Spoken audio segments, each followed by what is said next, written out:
Hello everyone, kindly start joining in.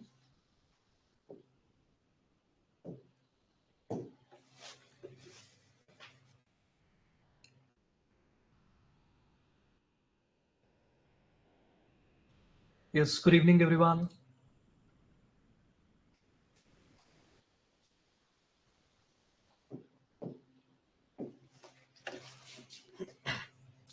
Yes, good evening. So आगे बढ़ने से पहले हम लोग एक बेसिक सा रिवीजन करेंगे और कोशिश करते हैं लेबल करने का डायग्राम को कि किस तरीके से लेबल होगा। तो मान लीजिए ये एक लाइन है, ठीक है, और इस लाइन पे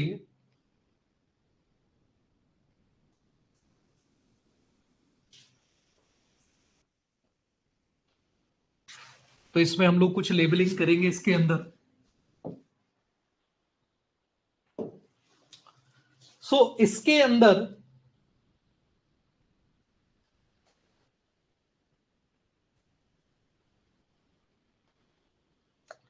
ये पॉइंट ए क्या कहलाएगा? सब लोग आंसर्स देना शुरू करें, ए बी सी डी लिखकर सभी लोग आंसर करें।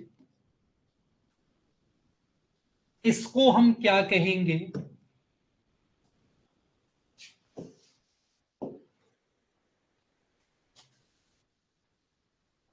इस पॉइंट पर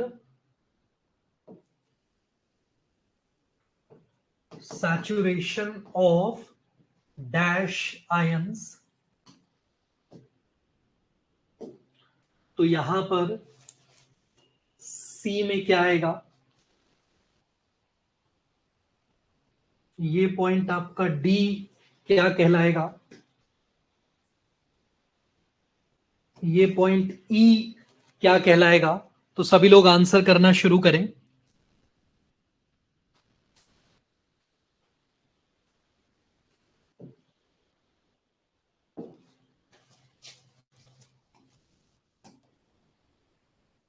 release of dash ions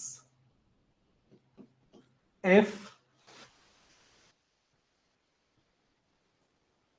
release of dash ions जी।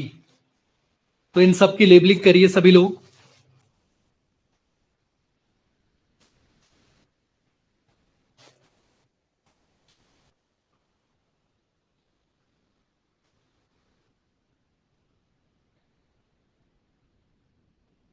ठीक है, सभी आंसर करें। क्विकली देखते हैं। ए पॉइंट जो है ये हमारा थ्रेशोल्ड है। अगर ये थ्रेशोल्ड टच होता है तो ऑल और नन प्रिंसिपल ट्रिगर हो जाती है कि अगर टच हुआ है तो होगा, नहीं हुआ तो नहीं होगा।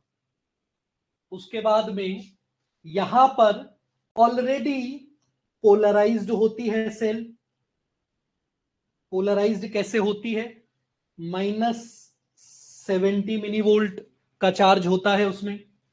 क्योंकि पोलराइज्ड है तो अब जो होगा उसका ऑपोजिट होगा। पॉजिटिव प्लस की तरफ जा रहा है, माइनस से प्लस की तरफ जर्नी कर रही है, तो यहां डीपोलराइज्ड होगा। और ये डीपोलराइजेशन जब होती है तो सोडियम के आयंस रिलीज होती है। उसके बाद में यहां पर आकर सोडियम के आयंस का सैचुरेशन हो जाता है। सारे सोडियम अंदर आ चुके होते हैं। इसी पॉइंट पे पोटेशियम भी बाहर निकलना शुरू कर देता है, लेकिन सबसे ज्यादा पोटेशियम्स डी में बाहर जाना शुरू कर देते हैं सेल में, जिसकी वजह से यहां पर रिपोलराइजेशन हो जाता है।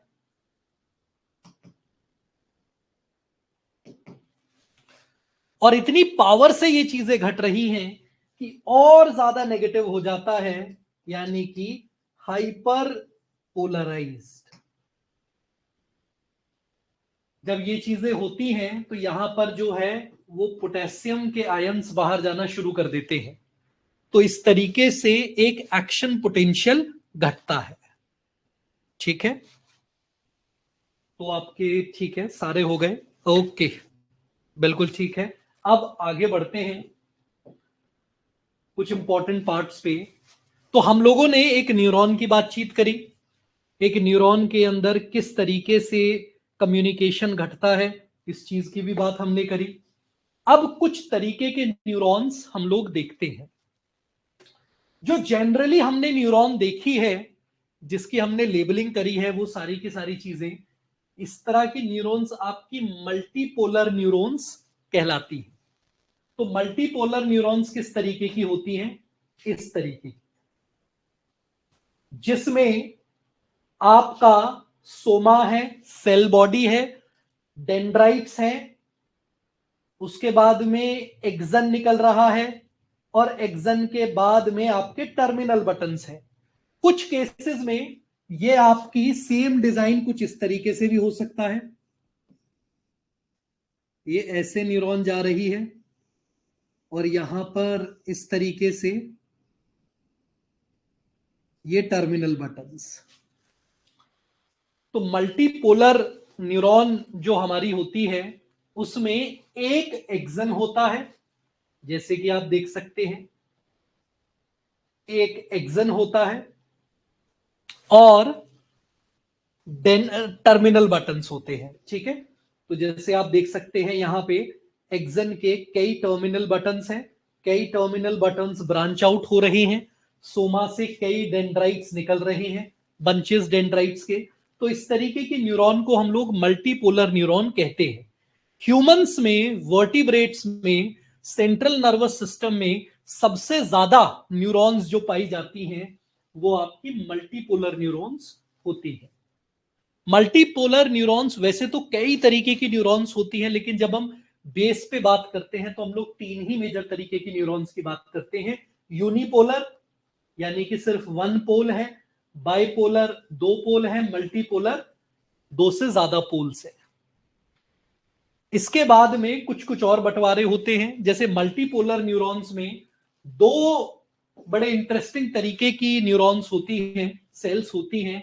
एक कहलाता है आपका पुर्किंजे सेल्स और दूसरा कहलाता है आपका पिरामिडल सेल्स। तो पुर्किंजे सेल्स जो हैं वो इस तरीके की होती हैं, जिसके अंदर आपका एक सेल बॉडी है, यानी कि एक सेल बॉडी है, और इस सेल बॉडी में से आप देख सकते हैं कितने डेंड्राइट्स निकल रही हैं। मतलब डेंड्राइट्स का पूरा जंगल है। डेंड्राइट्स का क्या काम होता है? डेटा को रिसीव करना। तो ये सेल जो है, स्पेशलाइज्ड सेल, सोचिए कितने लार्ज लेवल पर डेटा रिसीव कर रही होगी। तो पुर्किंजे सेल्स स्पेशलाइज्ड सेल्स होती है हमारी, जो हमारे बॉडी के वेल कोऑर्डिनेटेड मूवमेंट्स को संभालती है, मैनेज करती है। ये हम लोगों के सेरिबेलम में पाया जाता है, और ये इंपॉर्टेंट होती है वेल कोऑर्डिनेटेड मूवमेंट में। तो आप देख सकते हैं कितने अलग अलग तरीके का डेटा ये डेंड्राइट्स रिसीव कर रहे होंगे कि एक सिंगल सेल इतना डेटा मैनेज कर रही है। तो ऐसी स्पेशल सेल हमारी पुर्किंजे सेल्स होती हैं, जो कि सेरिबेलम में पाई जाती है। जब हम ब्रेन पढ़ना स्टार्ट करेंगे तो ये पार्ट्स और क्लियर हो जाएंगे आपके। तो आपका ब्रेन स्टेम से जुड़ा हुआ एक पार्ट, सेरिबेलम पार्ट, उसके अंदर ये पूरी की पूरी जो आपकी न्यूरॉन्स हैं ये पाई जाती है। ठीक है, दूसरा आपका पिरामिडल सेल्स। पिरामिडल सेल्स जो होती हैं वो आपकी कुछ पिरामिड टाइप दिखती हैं, जिस वजह से इनका नाम पिरामिडल सेल रखा गया है। ये वाली सेल्स जो हैं वो जनरली, इसके अंदर क्या खास बात है कि डेंड्राइट्स जो है वो एकदम भरके हैं, और डेंड्राइट्स का काम क्या है? इंफॉर्मेशन को रिसीव करना। और दूसरे हमारे पिरामिडल सेल्स हो गए, जो कि हमारे हिपोकैम्पस में, सेरिब्रल कॉर्टेक्स में, हम लोगों के एमिगडाला में ये सारी की सारी न्यूरॉन्स जो है वो पाई जाती है। इसमें आप देख सकते हैं कि ये बीच से आपको ट्रायंगुलर शेप दे रही है। इसमें नीचे की तरफ एक्सन है, ऊपर की तरफ डेंड्राइट है। तो इस तरीके की स्पेशलाइज्ड सेल जो बीच से ट्रायंगुलर शेप की होती है, इस तरह की शेप को हम पिरामिड या पिरामिडियल सेल्स कहते हैं। तो ये भी मल्टी जो पोलर न्यूरॉन्स है वो बहुत तरीके की होती हैं, तो उसमें से कुछ तरीके हम लोगों ने यहां देखे पुरकिंजे और पिरामिडल सेल्स के। तो बस आपको एक खास बात क्या पता होनी चाहिए, जो पुरकिंजे सेल्स हैं वो प्राइमरीली आपकी सेरिबेलम के अंदर पाई जाती है, ठीक है, और इनका काम वेल कोऑर्डिनेटेड मूवमेंट्स में देखा जाता है। फिर आ जाते हैं बाइपोलर न्यूरॉन्स पे। तो जैसे हम लोगों ने मल्टीपोलर न्यूरॉन्स देखी हैं, उसी तरीके से बाइपोलर न्यूरॉन्स, जिसके अंदर सेल बॉडी और सेल बॉडी के एक तरफ डेंड्राइट, एक तरफ एक्सन आपको देखने को मिलता है। तो जो बाइपोलर सेल्स होती हैं, ये सबसे ज्यादा आपको रॉड्स और कॉन्स आपके आंखों के अंदर पाई जाती है। तो इसमें आपके स्टिमुलाइज कैप्चर होते हैं और वो सारी की सारी इंफॉर्मेशन आगे ट्रांसमिट हो जाती है। तो आपकी बाइपोलर सेल्स जो हैं वो ज्यादातर आपकी टंग टेस्ट के लिए, आंखों से देखने के लिए, कानों से सुनने के लिए, इस तरीके की इंफॉर्मेशन में बहुत इंपॉर्टेंट रोल प्ले करती है, प्राइमरीली रेटिना के लिए, ठीक है। तो बाइपोलर न्यूरॉन्स आपकी इस तरीके की न्यूरॉन्स, जिसमें बीच में आपकी सेल बॉडी होती है, एक तरफ आपके डेंड्राइट्स है इंफॉर्मेशन रिसीव करने के लिए, और दूसरी तरफ आपका रिमाइंडर एक्सन है इंफॉर्मेशन आगे पास करने के लिए। और तीसरी है यूनिपोलर न्यूरॉन्स, ठीक है। तो यूनिपोलर न्यूरॉन्स जो होती हैं वो जनरली आपकी बड़ी सिंपल सी न्यूरॉन्स होती हैं, जिसमें आपका एक सेल बॉडी होती है और एक एक्सन एक्सटेंड होती है, जो एक्सन आगे जाके आप देख सकते हैं डेंड्राइट्स में एक्सटेंड हो जाती है। इसी यूनिपोलर का एक और फॉर्म हम लोगों को स्यूडो यूनिपोलर के अंदर दिखता है। ये स्यूडो यूनिपोलर के अंदर आपका एक सेल बॉडी बीच में है और दोनों तरफ एक्सन एक्सटेंड कर रही है। तो यूनिपोलर के अंदर आपका एक सेल बॉडी होती है और उसके बाद एक एक्सन और एक्सन के नीचे डेंड्राइट्स। आपका स्यूडो यूनिपोलर के अंदर आपका एक इस तरफ से एक्सन निकल जाती है और एक एक्सन आपकी दूसरी तरफ से निकल जाती है, ठीक है। तो इस तरीके से मेजरली तीन तरीके के हम लोगों के न्यूरॉन्स या सेल्स होते हैं। सबसे पहला यूनिपोलर, यूनिपोलर के अंदर आपका एक सेल बॉडी, एक्सन और आपके डेंड्राइट्स एक्सटेंडेड होते हैं।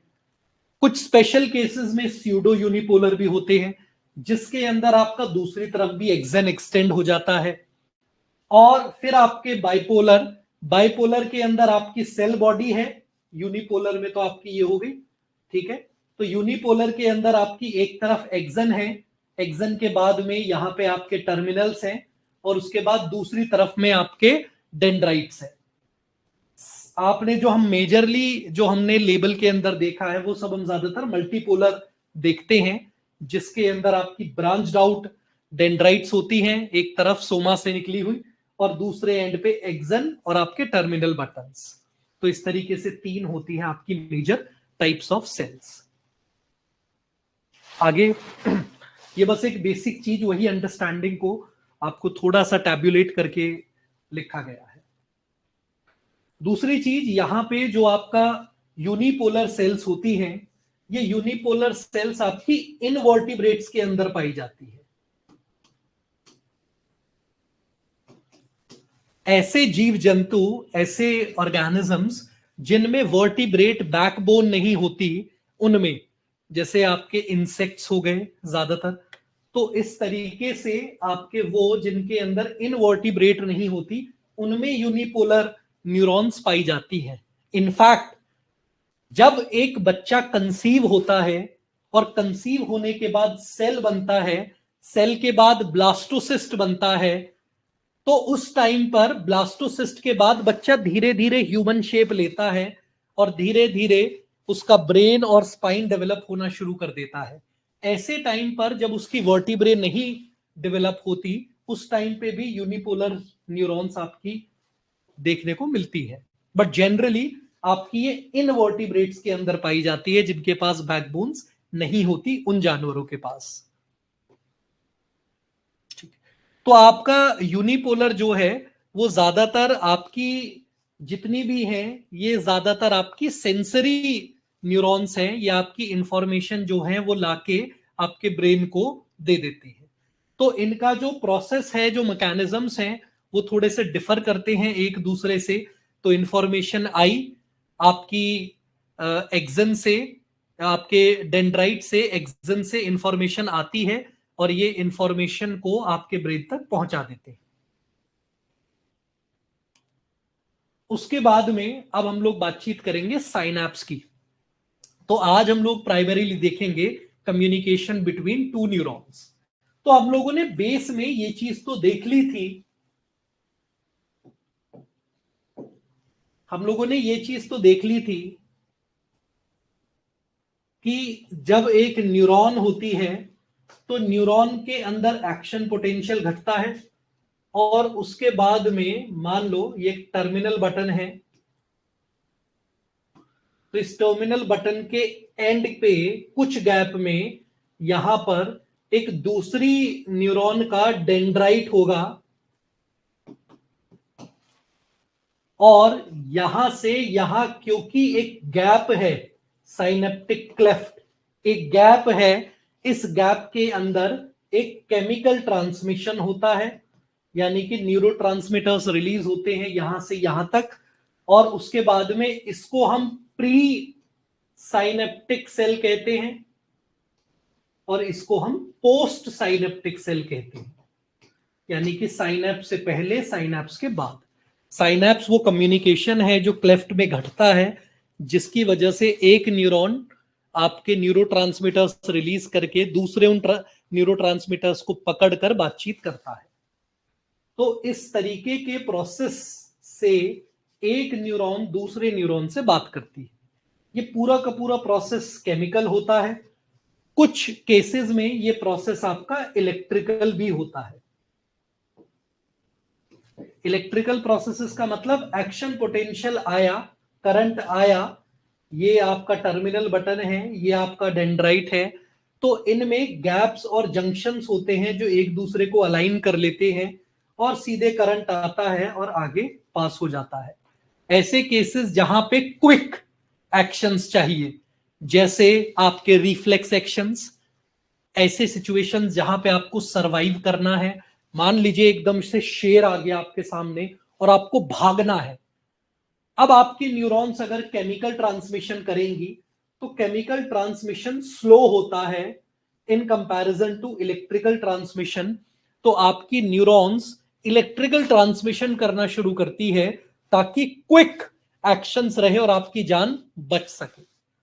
तो ऐसे केसेस में जहां पे सर्वाइवल सबसे इंपॉर्टेंट है, या ऐसे एक्शन जिसमें आपका सर्वाइवल डिपेंड करता है, उन सब में आपका इलेक्ट्रिकल कम्युनिकेशन होता है दो न्यूरॉन्स के बीच में। अदरवाइज जनरली अगर हम बात करें तो दो न्यूरॉन्स के बीच में आपका केमिकल कनेक्शन होता है।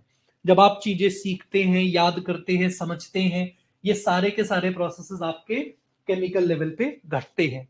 सर्वाइवल एक्शंस आपके इलेक्ट्रिकल लेवल पे घटते हैं ताकि वो और क्विक और ज्यादा फास्ट हो सके। ठीक है,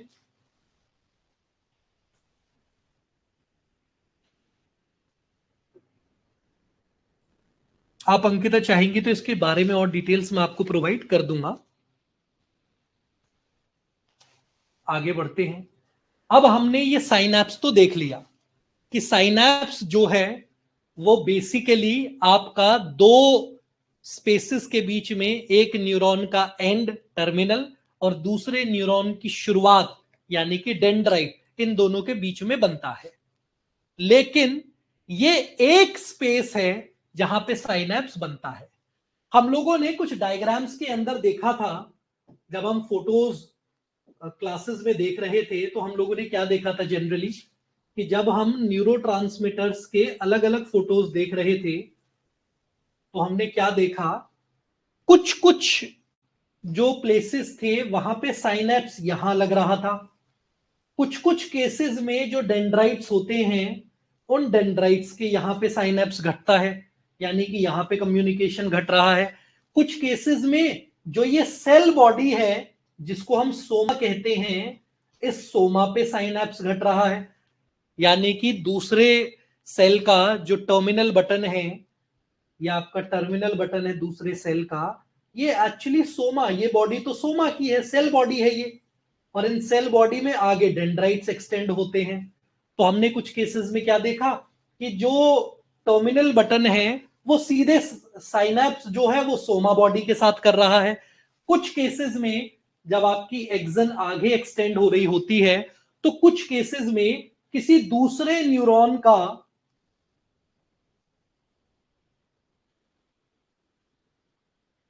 जो आपके टर्मिनल बटन्स हैं वो काफी बार एक न्यूरॉन के टर्मिनल बटन पर भी साइनैप्स कर जाता है, यानी कि एक्सन एक्सन पे साइनैप्स कर रही है, टर्मिनल बटन पे साइनैप्स कर रहा है, यानी कि दो पॉइंट ऐसे जो दोनों इंफॉर्मेशन ही लेके आते हैं, ऐसे साइनैप्सेस भी देखने को मिलते हैं। ऐसे साइनैप्सेस जिसमें आपका जो है वो टर्मिनल बटन यानी कि एक्सन जो इंफॉर्मेशन ला रहा है वो सोमा पर जुड़ रहा है, और कुछ केसेस में एक्सन जो इंफॉर्मेशन ला रहा है वो आपका डेंड्राइट पे जुड़ रहा है। और जैसा हमने यहां पे बात करी, एक्सन जो इंफॉर्मेशन ला रहा है वो दूसरे सेल बॉडी के एक्सन पे ही जुड़ रहा है। तो यानी कि साइनैप्स जो है वो एक न्यूरॉन का दूसरे न्यूरॉन से मिलना है, बातचीत करनी है, लेकिन वो बातचीत अलग अलग तरीके से अलग अलग जगहों पे घट सकती है। ठीक है, इस तरह से कई साइनैप्सेस बन सकते हैं।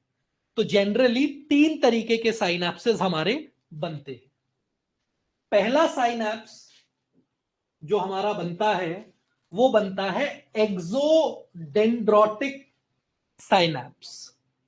इसमें आप देखोगे तो दो टर्म्स यूज होंगी, एक्सॉन डैश और यहां दूसरा शब्द, ये है प्री साइनैप्टिक और ये है पोस्ट साइनैप्टिक। अगर इंफॉर्मेशन कहां से आ रही है एक न्यूरॉन की, तो एक न्यूरॉन की इंफॉर्मेशन जो है वो एक्सन में आती है एक्शन पोटेंशियल के फॉर्म में। तो एक्सन तो आ गई एक, अब दूसरे से कहां पे वो दे रहा है इंफॉर्मेशन वो उसका साइनैप्स तय करेगा। अगर इंफॉर्मेशन डेंड्राइट पे दी है तो एक्सन ने कहा इंफॉर्मेशन दी डेंड्राइट पे, तो इस साइनैप्स को क्या कहेंगे हम, एक्सोडेंड्रिटिक साइनैप्स। एक्सोडेंड्रिटिक साइनैप्स। अगर ये एक्सन इंफॉर्मेशन देती है सोमा पर तो इसको क्या कहेंगे हम, एक्सोसोमैटिक साइनैप्स। और अगर ये एक्सन इंफॉर्मेशन देती है दूसरे एक्सन पर, जब इंफॉर्मेशन ऑलरेडी आ रही है उसके साथ साथ उसको इंफॉर्मेशन दे रही है, उससे कनेक्ट कर रही है, तो इसको क्या कहेंगे हम, एक्सोएक्सोनिक साइनैप्स। तो ऐसे तीन तरीके के साइनैप्सेस आपके फॉर्म होते हैं। ठीक है, तो यहां पर प्री साइनेप्टिक सेल जो है आपकी, जब वो डेंड्राइट्स पर साइनैप्स बनाती है तो इसको हम क्या कहते हैं, एक्सोडेंड्राइटिक साइनैप्स। जब आपका जो प्री साइनेप्टिक सेल है वो सोमा पर साइनैप्स बनाती है तो इसको हम कहते हैं एक्सोसोमैटिक साइनैप्स। और जब प्री साइनेप्टिक सेल आपके पोस्ट साइनेप्टिक सेल के एक्सन या टर्मिनल एंड पर साइनैप्स बनाती है तो हम इसको क्या कहते हैं, एक्सन एक्सन, यानी कि एक्सोएक्सोनिक साइनैप्स। ठीक है, तो आपका इन दोनों एक्सोडेंड्राइटिक और एक्सोसोमैटिक, इन दोनों केसेस में क्योंकि एक जगह इंफॉर्मेशन सोमा पे दिया, एक जगह डेंड्राइट पे दिया, यानी कि फ्रंट मुंह पे दिया। तो अगर मुंह पे इंफॉर्मेशन किसी ने दी है, कोई मान लो आके मेरे कान में कोई बात कहता है तो मुझे सुनाई दे जाएगी, कोई मेरे मुंह पे आके बात कहता है मुझे तब भी सुनाई दे जाएगी। अब कोई मेरे पैरों के पास आके कोई बात कहने लगे तो मुझे सुनाई थोड़ी देगा। तो ऐसे केस में जो एक्सोनिक साइनैप्स होता है, इसमें आपका एक्शन पोटेंशियल ट्रिगर नहीं होता, ठीक है, लेकिन इसमें ट्रांसमीटर न्यूरोट्रांसमीटर रिलीज का पोटेंशियल प्रोबेबिलिटी बढ़ जाता है। यानी कि क्या कह रही है ये, जो आपका तीसरा है जिसके अंदर एक न्यूरॉन दूसरे न्यूरॉन के पैरों के पास जाके फुसफुसा रही है, उसको सुनाई नहीं दे रहा, लेकिन कुछ तो कहा जा रहा है। तो ऐसे केस में क्या होता है, जो पोस्ट साइनेप्टिक होगी, जो आपकी न्यूरॉन पोस्ट साइनेप्टिक है, ये जो टर्मिनल बटन में न्यूरोट्रांसमीटर्स रिलीज करेगी, इनकी प्रोबेबिलिटी बढ़ जाती है। यानी कि ज्यादा क्विक न्यूरोट्रांसमीटर ज्यादा बढ़ जाएंगे तो उसकी जो रेट ऑफ फायरिंग है उस पर इंपैक्ट पड़ता है। लेकिन जो आपकी एक्सोडेंड्रिटिक है और एक्सोसोमैटिक है, क्योंकि कान के पास बात करी जा रही है, मुंह के पास बातचीत करी जा रही है, इन दोनों से एक्शन पोटेंशियल ट्रिगर होता है। ठीक है, आगे बढ़ते हैं।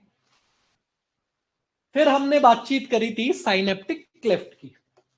तो साइनेप्टिक क्लेफ्ट जो है वो एक गैप है एक साइनैप्स के टर्मिनल की, यानी कि जो प्री साइनेप्टिक सेल है उसके टर्मिनल बटन का एंड, एक्सन का एंड, और दूसरी जो पोस्ट साइनेप्टिक सेल है उसका मुंह, यानी कि डेंड्राइट।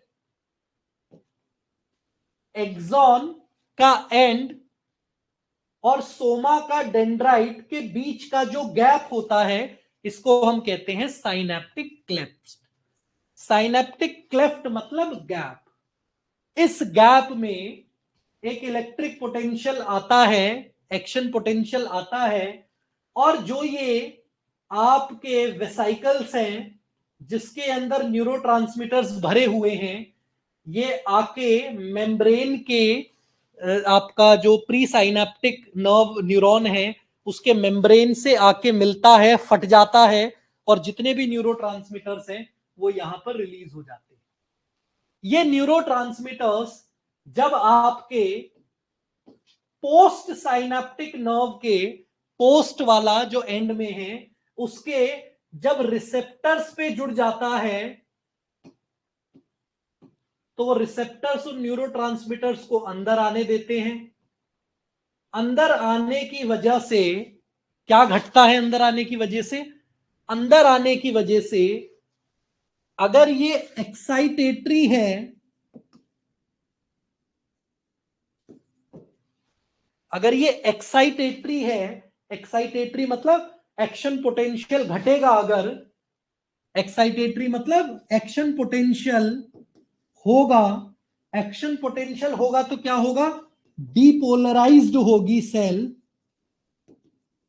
यानी कि क्या होगा, सोडियम आयंस रश इन कर जाएंगे सेल में। अगर ये एक्साइटेटरी है, अगर ये चीज इनहिबिटरी है, इनहिबिटरी है, अगर रोकेगा, कनेक्शन तोड़ेगा, तो मैंने क्या बताया था कल कि अगर इनहिबिट होगा तो ये और हाइपर पोलराइज कर देगा। क्या करेगा, और हाइपर पोलराइज कर देगा। और हाइपर पोलराइज कब होता था, अभी हमने देखा था जब एक्शन पोटेंशियल का हम लोगों ने ग्राफ बनाया था तो हमने क्या देखा था, ये हाइपर पोलराइजेशन है।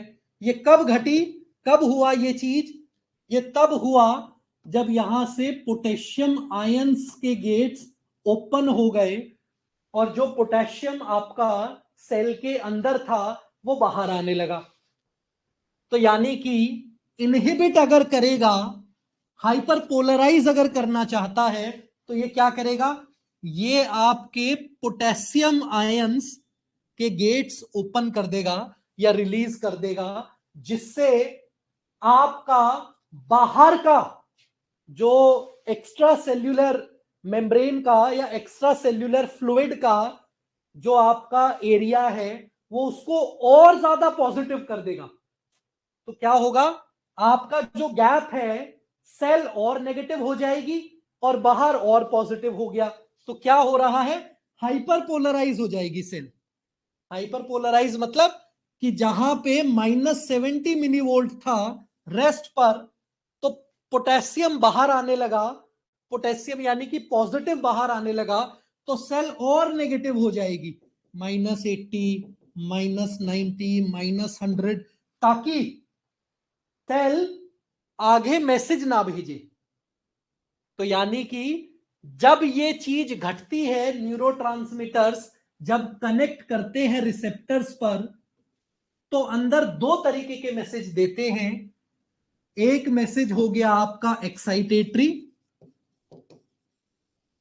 ठीक है, और एक मैसेज हो गया आपका इनहिबिटरी। एक्साइटेटरी के अंदर सेल जो है वो डीपोलराइज हो रही है। ये शब्द इंपॉर्टेंट है जानना, ये डीपोलराइज, ये चीजें सवाल सही कराती है इनकी क्लैरिटी, कि सेल डीपोलराइज हो रही है, यानी कि माइनस से प्लस की तरफ जा रहा है सेल का वैल्यू। और इनहिबिटरी में सेल हाइपर पोलराइज हो रही है, यानी कि माइनस से और ज्यादा माइनस पे जा रहा है। तो डीपोलराइज कब होता है सेल, डीपोलराइज मतलब कि अभी जब लेबलिंग करी थी हम लोगों ने, तो हमने क्या देखा था कि ये वाला चीज डीपोलराइज कहलाता है। तो यहां पर क्या होता है, सोडियम आयंस आपके सेल के अंदर आ जाते हैं और यहां पर गिर के जाके हाइपर पोलराइज होता है।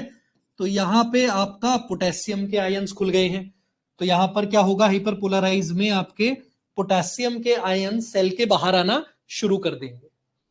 ये चीजें जब घटती हैं तो सोडियम के साथ सेल एक्साइट करती है, मैसेज आगे जाता है, और पोटेशियम के साथ सेल इनहिबिट करती है और मैसेज रुक जाता है। ठीक है, तो इस तरीके से आपके जो न्यूरॉन्स हैं वो एक दूसरे से बातचीत करते हैं। तो जी बिल्कुल, ये आपके जो वेसाइकल्स हैं, ये आपके गोल्जी अपरेटस जो हैं वो इन वेसाइकल्स को फॉर्म करने में मदद करता है। तो यानी कि आपका जो ये एक्स्ट्रा सेल्यूलर फ्लूइड है आसपास, इस एक्स्ट्रा सेल्यूलर फ्लूइड के अंदर आपके न्यूरोट्रांसमीटर्स रिलीज हो जाते हैं। ये न्यूरोट्रांसमीटर रिसेप्टर से बाइंड करते हैं, अंदर आ जाते हैं, और उसके बाद डिसाइड होता है एक्साइट करेंगे या इनहिबिट करेंगे, डिपेंडिंग ऑन जिस भी वजह से वो अंदर आए हैं।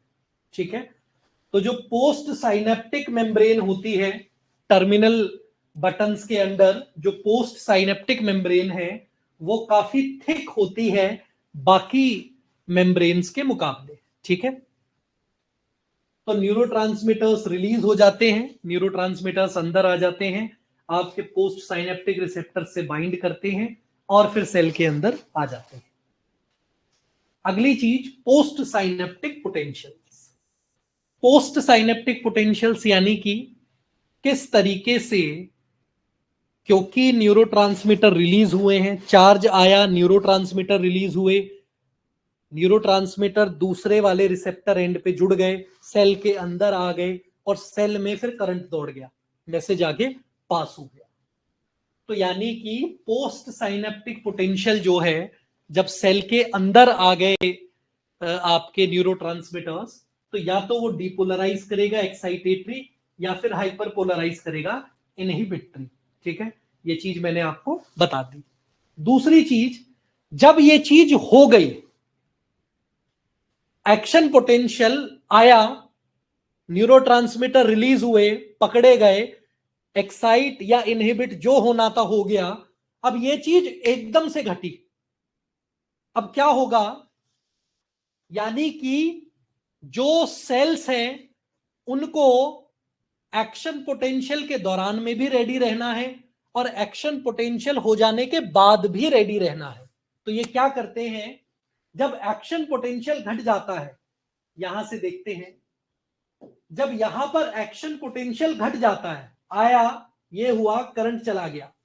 अब जब हो गया तो यहां क्या घट रहा होगा, यहां दो चीजें घटेंगी, एक आपका रीअपटेक और दूसरा आपका एंजाइमेटिक डिग्रेडेशन या फिर एंजाइम डीएक्टिवेशन। तो क्या होगा कि जब ये न्यूरोट्रांसमीटर्स, मान लो आपके ये न्यूरोट्रांसमीटर्स आपके इतने अंदर चले गए, पर बाकी न्यूरोट्रांसमीटर्स बच गए, तो ये न्यूरोट्रांसमीटर जैसे ही एक्शन पोटेंशियल घट गया तो आपका जो प्री साइनेप्टिक न्यूरॉन होती है ये वापस से न्यूरोट्रांसमीटर्स को अंदर खींच लेती है। इसको हम कहते हैं रीअपटेक। और दूसरे केस में जो न्यूरोट्रांसमीटर्स बच जाते हैं अभी भी, उन पर एंजाइम्स हमला करते हैं और उनको तोड़ देते हैं ताकि न्यूरोट्रांसमीटर्स इस गैप से हट जाए। ठीक है, तो यानी कि जैसे ही न्यूरोट्रांसमीटर्स अंदर जाना शुरू कर देते हैं, ये कुछ न्यूरोट्रांसमीटर्स ऊपर आने लगते हैं, कुछ पर एंजाइम्स हमला करने लगता है। तो रीअपटेक तो ठीक है कि भाई प्री साइनेप्टिक सेल में मैकेनिज्म न्यूरोट्रांसमीटर छोड़ने का भी और वापस बुलाने का भी है। और एंजाइमेटिक डीएक्टिवेशन या डिग्रेडेशन में सबसे इंपॉर्टेंट एग्जांपल हम लोगों ने क्या देखा था पिछली क्लास के अंदर, ACH, acetyl choline. Acetyl choline एक न्यूरोट्रांसमीटर है, वो जैसे ही रिलीज होता है, मान लो ये प्री साइनेप्टिक न्यूरॉन है और यहां पर आपके न्यूरोट्रांसमीटर्स रिलीज हो गए और ये न्यूरोट्रांसमीटर रिलीज हुए हैं ACH। तो जैसे ही ये रिलीज होते हैं एकदम से एक एंजाइम ताक में बैठा रहता है, एसिटाइल कोलिन एस्टेरेस। तो ये आपका रेडी बैठा रहता है और जैसे ही ACH एंटर करता है एंजाइम दौड़ा भागा आ जाता है और एंजाइम आके इनको काटा पीटी करने लग जाता है। तो जैसे ही ACH आगे जाता है, एंजाइमेटिक डिग्रेडेशन से ये जो एक्शन पोटेंशियल था पूरा का पूरा, ये आपका स्टॉप हो जाता है, रुक जाता है।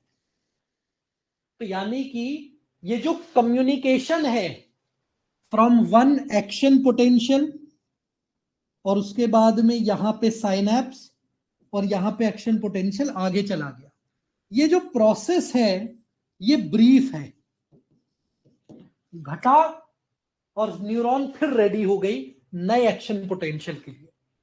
तो इसको दो श्रेय जाते हैं, एक आपका रीअपटेक और दूसरा आपका एंजाइमेटिक डिग्रेडेशन या डीएक्टिवेशन, जिसके अंदर एंजाइम आके हमला कर देता है न्यूरोट्रांसमीटर को, उसको तोड़ना शुरू कर देता है। ठीक है, आगे बढ़ते हैं। अभी आपका न्यूरोट्रांसमीटर्स हम लोग एक एक करके कवर करेंगे खुशी। कल हमने क्वेश्चन देखा था न्यूरल इंटीग्रेशन का। जब भी हम लोग न्यूरॉन से एक न्यूरॉन दूसरे न्यूरॉन को मैसेज भेजती है तो इंपॉर्टेंट मैसेजेस की वैल्यू ज्यादा बढ़ जाती है। तो इंपॉर्टेंट मैसेजेस ज्यादा अच्छे से पहुंचे, इस चीज के लिए आपका दो प्रोसेस होते हैं, टेम्पोरल समेशन और स्पेशियल समेशन।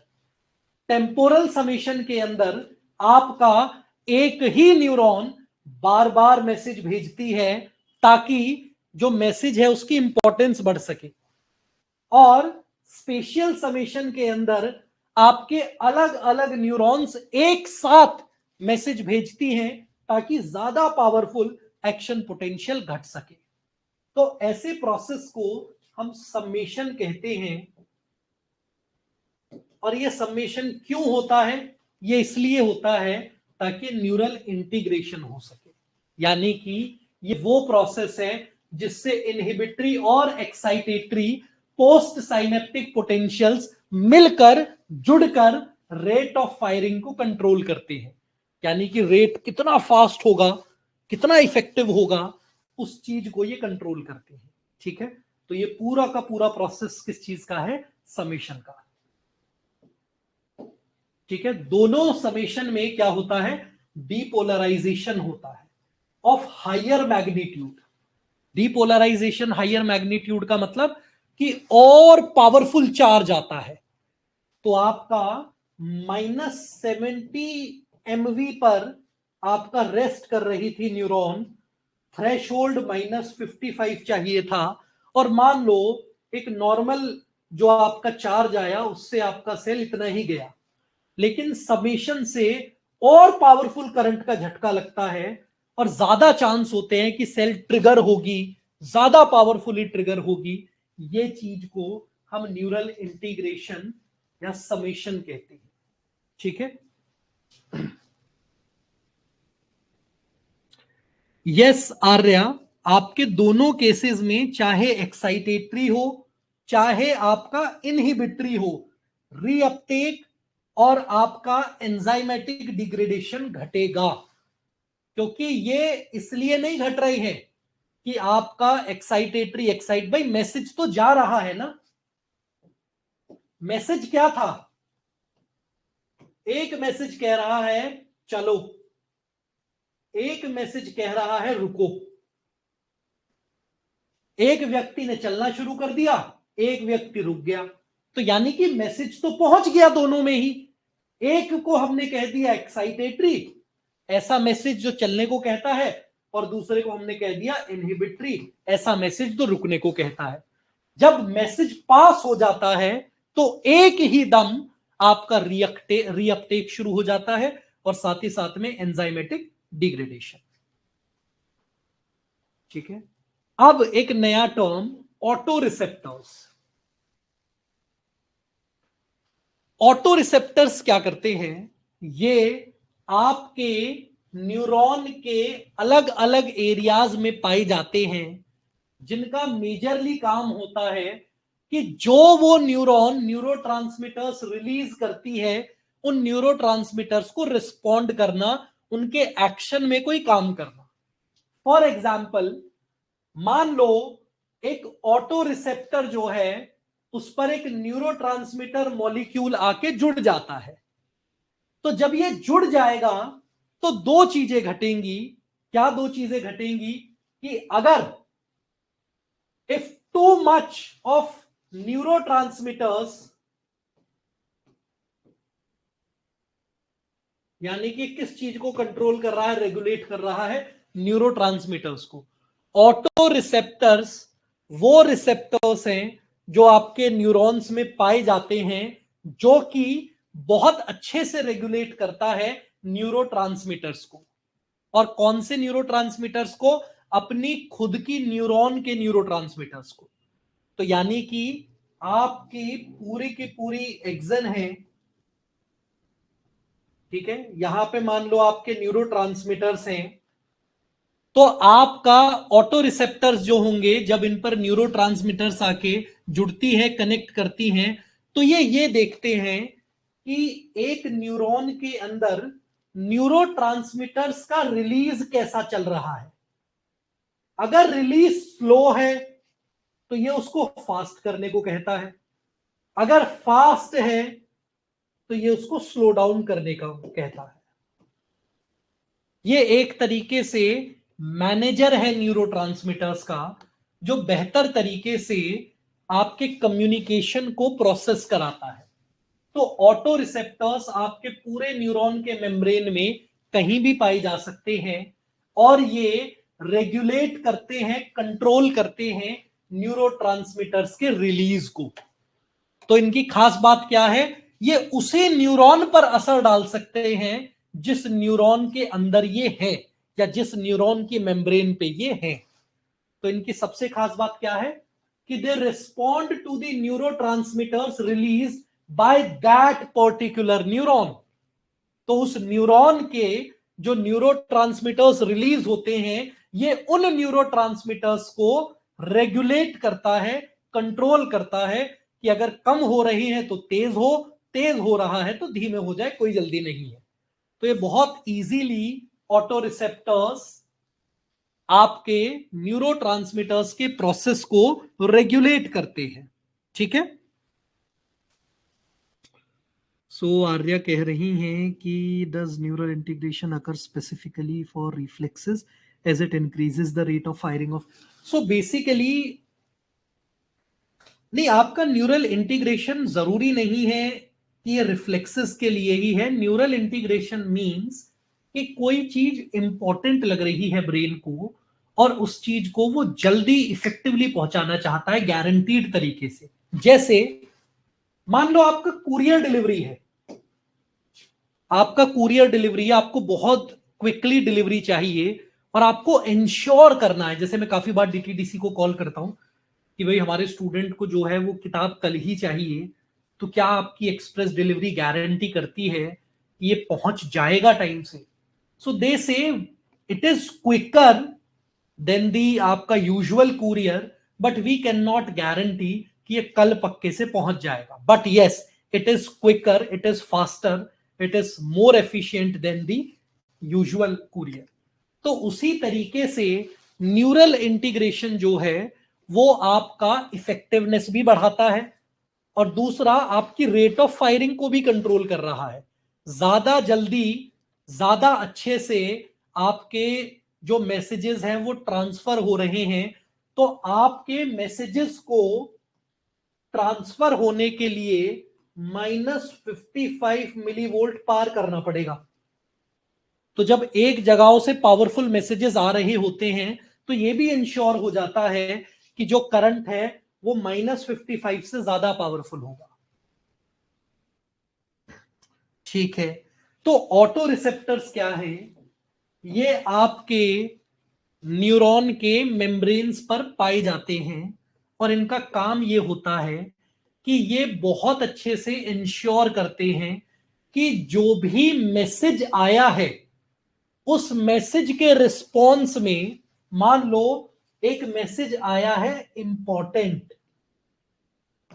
अच्छा, आप खुद सोचिए, एक मैसेज पे लिखा आया है अलर्ट, अलर्ट, अलर्ट,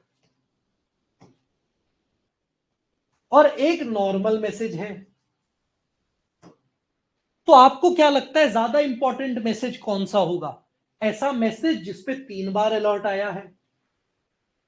तो मान लो आपने मैसेजेस देख लिए कि अलर्ट अलर्ट अलर्ट और ये नॉर्मल मैसेज है। मान लो आपके न्यूरोट्रांसमीटर्स जो थे वो नॉर्मल स्पीड से रिलीज हो रहे हैं, धीरे धीरे जा रहे हैं, फिर उसके बाद क्लेफ्ट में रिलीज हो रहे हैं। तो ये क्या करता है? ये देखता है अलर्ट अलर्ट अलर्ट, प्रोडक्शन धीमे चल रही है, तो क्विक कर दो प्रोडक्शन को, जल्दी जल्दी न्यूरोट्रांसमीटर्स को आपके मेम्ब्रेन से कनेक्ट करो, रिलीज करवाओ, ज्यादा न्यूरोट्रांसमीटर्स लाओ। तो ऐसे में ऑटो रिसेप्टर्स जो है वो आपके न्यूरोट्रांसमीटर्स के अमाउंट को रेगुलेट करता है। कितने न्यूरोट्रांसमीटर्स प्रोड्यूस होंगे, कितने न्यूरोट्रांसमीटर्स रेडी रहेंगे रिलीज के लिए। तो ये सारी की सारी चीजें आपके ऑटो रिसेप्टर्स देखते हैं। ऑटो रिसेप्टर्स में सबसे इंपॉर्टेंट चीज क्या पता होनी चाहिए? ये केवल उनके न्यूरोट्रांसमीटर्स कंट्रोल कर सकता है जिस न्यूरॉन में ये हैं। तो ये दूसरी न्यूरॉन का कुछ कंट्रोल नहीं कर सकते। तो ये जिस न्यूरॉन पर होते हैं उस न्यूरॉन के न्यूरोट्रांसमीटर्स को इफेक्टिवली मैनेज या कंट्रोल कर सकते हैं। ठीक है, अब आपके आ गए हैं केमिकल साइनेप्सेस वर्सेस इलेक्ट्रिकल साइनेप्सेस। तो हम लोगों ने क्या देखा है कि जो केमिकल साइनेप्सेस है, जो हम यूजुअली अभी बात कर रहे थे, आपका इलेक्ट्रिक पोटेंशियल आया, आपके वेसिकल्स मेम्ब्रेन से जुड़े और आपके न्यूरोट्रांसमीटर्स रिलीज हो गए। न्यूरोट्रांसमीटर्स जितने ज्यादा रिलीज होंगे, जितने समय के साथ, दूसरी बड़ी अच्छी चीज क्या होती है ये केमिकल साइनेप्सिस के साथ में, जैसे जैसे मैसेजेस की इंपॉर्टेंस, मैसेजेस की वैल्यू ये न्यूरोट्रांसमीटर समझ जाते हैं, तो धीरे धीरे न्यूरोट्रांसमीटर्स की प्रोडक्शन भी ये समय के साथ बढ़ाने लगते हैं, जैसे ऑटो रिसेप्टर्स करते हैं। और जैसे ही ये प्रोडक्शन बढ़ाते हैं तो आगे पोस्ट साइनेप्टिक न्यूरॉन में भी रिसेप्टर्स का स्पेस आपका खुल जाता है और ज्यादा, ताकि ज्यादा से ज्यादा न्यूरोट्रांसमीटर्स आए, ज्यादा क्विकली जो है आपका मैसेज ट्रांसफर हो, ज्यादा अच्छे से आपका मैसेज आगे जाए।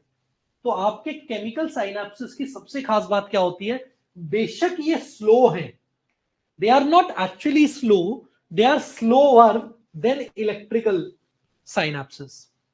तो आपका मैसेज आया, मैसेज आने के बाद में न्यूरोट्रांसमीटर्स रिलीज हुए, दूसरे पे चले गए, तो समय के साथ में जैसे जैसे मैसेजेस की क्वालिटी इंप्रूव होगी, कंसिस्टेंसी इंप्रूव होगी, दो जो आपके साइनेप्सिस बने हुए हैं उन साइनेप्सिस की क्वालिटी भी समय के साथ इंप्रूव होगी, यानी कि इन दोनों में आगे जाके दोस्ती होगी। तो जब अच्छी दोस्ती होगी तो ज्यादा इजीली एक दूसरे से कनेक्ट कर पाएंगे, ज्यादा इजीली मैसेजेस को ट्रांसफर कर पाएंगे।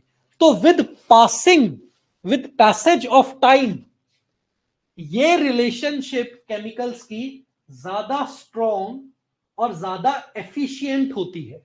इसीलिए हमारी जितनी लर्निंग, मेमोरी, परसेप्शन, ये सारी चीजें घटती हैं, वो सब आपके केमिकल साइनेप्स के लेवल पे घटती है। दूसरा, काफी बार किसी काम को जल्दी करना ज्यादा जरूरी होता है इन कंपैरिजन टू ज्यादा एफिशिएंटली। तो मान लो लास्ट डेट है कल असाइनमेंट की और आपका असाइनमेंट बिल्कुल भी शुरू नहीं हुआ, तो हम कैसी भी राइटिंग हो, कैसे भी पेजेस लग रहे हो, हमारा पहला गोल होता है इसको खत्म करो। अगर हमारे पास सफिशिएंट टाइम होता है तो हम क्या करते हैं, हम उसको सुंदर बनाते हैं और अच्छा कंटेंट लेके आते हैं, ज्यादा प्रेजेंटेबल बनाते हैं और हम ज्यादा से ज्यादा अपने एलिमेंट्स ऐड करने का प्रयास करते हैं। बट जब एकदम से घड़ी की सुई सर पे होती है तो हमारा गोल क्या होता है, जल्दी से जल्दी हो। तो ऐसे केसेस में इलेक्ट्रिकल साइनेप्स काम आते हैं। क्वालिटी नहीं चाहिए, मैसेज भेजो फटाफट, मैसेज जाना जरूरी है। तो इलेक्ट्रिकल साइनेप्सिस में आपकी बॉडी एग्जॉस्ट भी ज्यादा होती है और केमिकल साइनेप्सिस रिलेटिवली उसी पेस पर आपके चल रही है। तो यानी कि जब एकदम से किसी चीज की जरूरत पड़ती है और पूरी बॉडी में करंट सा दौड़ जाता है आपके, तो वो सारे के सारी चीजों का मतलब है कि बॉडी जो है वो थ्रेट परसीव कर रही है और आपके साइनेप्सिस जो है वो कहीं ना कहीं पे इलेक्ट्रिकल भी हो रही है। तो यानी कि इलेक्ट्रिकल साइनेप्सिस के अंदर क्या होता है, आपके जो न्यूरॉन्स हैं, प्री साइनेप्टिक न्यूरॉन जो है, उनमें कुछ गैप्स होते हैं और इन गैप्स को जोड़ने के लिए कनेक्शंस या फिर कुछ जोड़े होते हैं जो एक साथ एक दूसरे के आमने सामने आ जाते हैं। और जब आमने सामने आ जाते हैं तो करंट बस एक जगह से दूसरी जगह पर चला जाता है, तो सीधे करंट आता है और वापस करंट चला जाता है इस तरीके से। तो बहुत क्विक होती है ये चीज। तो आपके electrical synapses reflexes, danger, threat ऐसे टाइम पे ज्यादा यूज होती है। और केमिकल साइनेप्सिस जो है आपके, वो सबसे ज्यादा आपके यूज किस चीज में होते हैं, कि आपके न्यूरोट्रांसमीटर्स रिलीज हुए, आराम से क्वालिटी मेंटेन करनी है, समय के साथ में रिलेशनशिप इंप्रूव करनी है, तो ये उस चीज पर ज्यादा ध्यान देते हैं केमिकल वाले आपके। ठीक है, तो इलेक्ट्रिकल साइनेप्सिस को पास होने के लिए ये चैनल, ये गैप जंक्शन चाहिए। क्या चाहिए, गैप जंक्शन। तो यानी कि ये आप देख रहे हो जिसमें न्यूरोट्रांसमीटर जा रहे हैं, तो ऐसे ही इस मेम्ब्रेन में भी पोर्स होने चाहिए। तो ऐसे दो पोर्स आमने सामने एक दूसरे के कनेक्ट कर जाते हैं और करंट सीधे आके दौड़ जाता है। ठीक है, तो इसके लिए गैप जंक्शंस आपको चाहिए जो एक सेल को दूसरे सेल से कनेक्ट कर देता है, जिसके थ्रू इलेक्ट्रिकल करंट चला जाता है। तो आपकी जो न्यूरॉन्स होती हैं, अगर इस हिसाब से हम देखें साइनेप्स के लेवल पे, तो आपके दो तरीके से देखी जा सकती हैं। एक तो वो न्यूरॉन्स जो आपकी केमिकल साइनैप्स करती है, और एक वो न्यूरॉन जो आपकी इलेक्ट्रिकल साइनैप्स करती है। और कुछ न्यूरॉन आपकी केमिकल इलेक्ट्रिकल दोनों साइनैप्सेस करने का पोटेंशियल रखती है। ठीक है, तो आपके न्यूरॉन्स जो हैं वो इफेक्टिव कम्युनिकेशन कर सकते हैं एक दूसरे से। ठीक है, अब इस पे आ जाते हैं। 2-3 क्वेश्चन ही हैं, ये शायद क्वेश्चन हम लोगों ने कल भी देखा था, मुझे ऐसा लग रहा है। ओके, सो आइए जरा क्वेश्चन वाले पार्ट पे आते हैं। The process by which inhibitory and excitatory post synaptic potential summate and control the rate of firing of a neuron, इसको हम क्या कहते हैं? दोबारा याद करें, ये कल भी करा था हम लोगों ने क्वेश्चन, ध्यान से देखें, खुशी दोबारा देखें।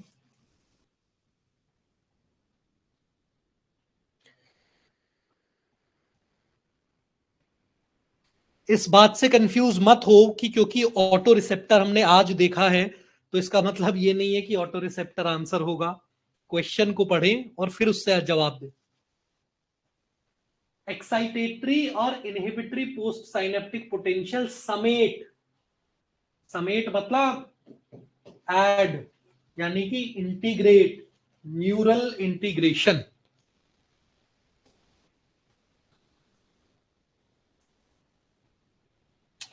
सो बेसिकली अंकिता, ये हम आने वाले टाइम में इसके अंदर देखेंगे।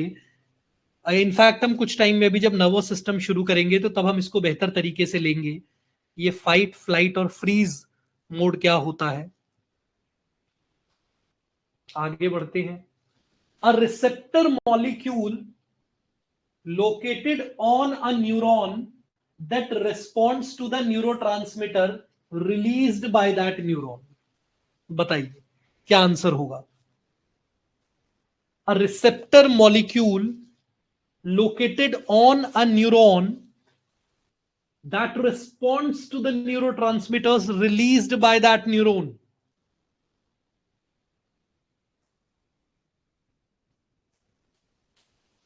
ठीक है, ऑटो रिसेप्टर्स।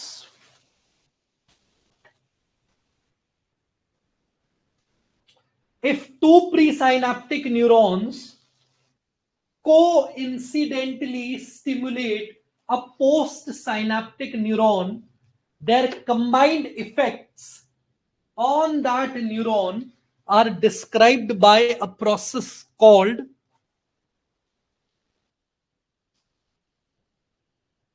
बताइए।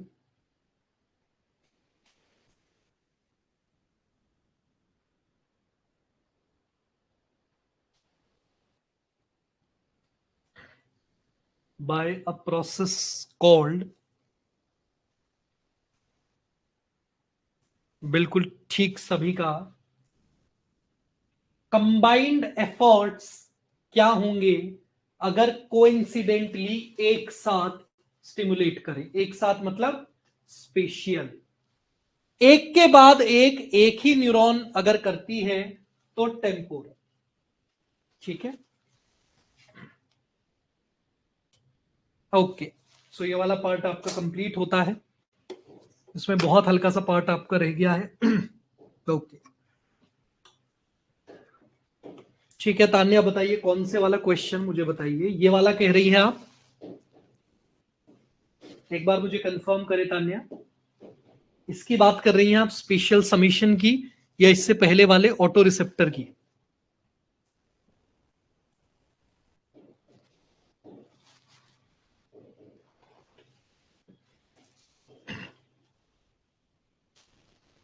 ये ऑटो रिसेप्टर वाला?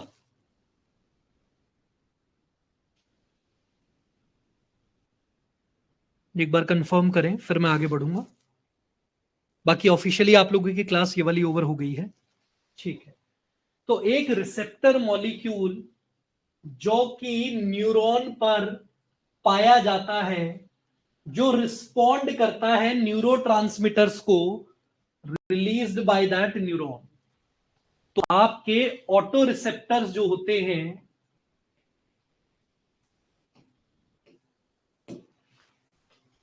रिसेप्टर्स मतलब कि किसी चीज को पकड़ रहे हैं, रिसीव कर रहे हैं, इंफॉर्मेशन ले रहे हैं, तो ऐसे में आपके रिसेप्टर्स यानी कि ऐसी चीज जो न्यूरोट्रांसमीटर्स को रिस्पॉन्ड करते हैं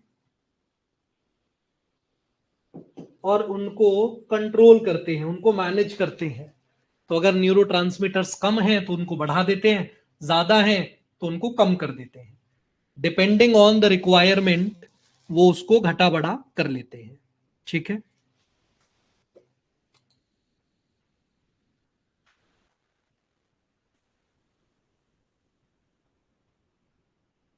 ओके। सो आपके 6:25 हो रहे हैं। So let's connect again at 7 o'clock और फिर इसको रैप अप करते हैं। ठीक है,